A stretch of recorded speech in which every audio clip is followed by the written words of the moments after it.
ಓಂ ಗುರುಭ್ಯೋ ನಮಃ. ಒಂದು ಒಂದು ಸಲ ಒಬ್ಬ ವ್ಯಕ್ತಿ ಒಂದು ಮರದ ಹತ್ರ ಬಂದು ಆ ಮರಕ್ಕೆ ಪ್ರಶ್ನೆ ಮಾಡ್ತಾನೆ.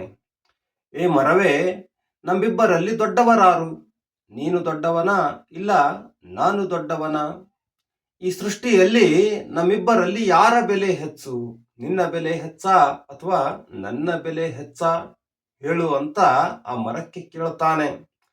ಆಗ ಆ ಮರ ಹೇಳುತ್ತೆ, ನೀನೇ ದೊಡ್ಡವನು ಅಂತ, ನಿನ್ನ ಬೆಲೆನೇ ಹೆಚ್ಚು ಅಂತ ಮರ ಹೇಳುತ್ತೆ. ಅದು ಯಾಕೆ ಹೇಳು ಅಂತ ಆ ವ್ಯಕ್ತಿ ಕೇಳ್ತಾನೆ. ಆಗ ಮರ ಹೇಳುತ್ತೆ, ನಿನ್ನಿಂದ ಏನು ಕಾರ್ಬನ್ ಡೈಆಕ್ಸೈಡ್ CO2 ವಾಯು ಏನಿದೆಯಲ್ಲ, ಅದು ಸಿಗದೆ ಹೋದ್ರೆ ನನಗೆ ಆಹಾರ ತಯಾರ ಮಾಡಿಕೊಳ್ಳುವುದು ತುಂಬಾ ಕಷ್ಟ. ಅಂದ್ರೆ ನಾನು ಬದುಕುವುದೇ ತುಂಬಾ ಕಷ್ಟ ಆಗುತ್ತೆ. ನಾನು ಬದುಕುವುದೇ ನಿನ್ನಿಂದ ಅಂತ ಮರ ಹೇಳುತ್ತೆ. ನೋಡಿ, ಇಷ್ಟು ಹೇಳಿದ ತಕ್ಷಣ ಒಳಗೊಳಗೆ ಜಂಬ ಇಟ್ಕೊಂಡಿದ್ದ ಆ ವ್ಯಕ್ತಿ ಇನ್ನಷ್ಟು ಜಂಬದಿಂದ ಉಬ್ಬಿ ಹೋಗ್ತಾನೆ.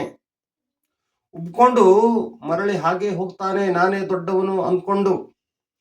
ನೋಡಿ, ಎಂಥ ವಿಚಿತ್ರ ಬಂಧುಗಳೇ. ಮರದ ಮಾತಿಗೆ ಆತನಿಗೆ ಬುದ್ಧಿ ಬರಬೇಕಾಗಿತ್ತು, ಆತನಿಗೆ ಜ್ಞಾನೋದಯ ಆಗ್ಬೇಕಾಗಿತ್ತು.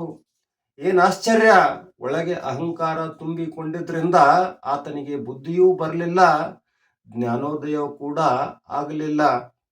ಯಾಕೆ ಜ್ಞಾನೋದಯ ಆಗಬೇಕು ಅಂತ ನೀವು ಕೇಳಿದ್ದಾಗಿದ್ರೆ ಮರ ಏನು ಹೇಳಿತ್ತು ನೋಡಿ.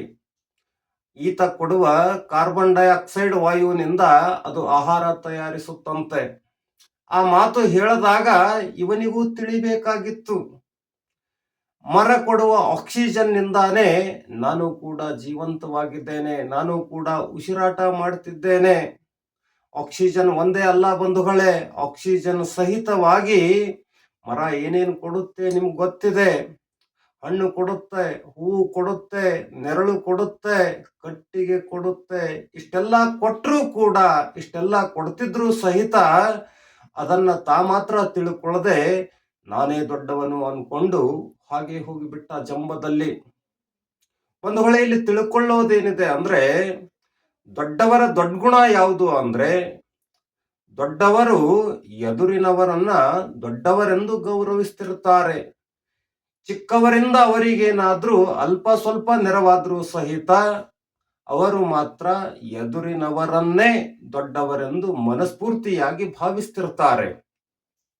ಇದು ದೊಡ್ಡವರ ದೊಡ್ಡ ಲಕ್ಷಣ.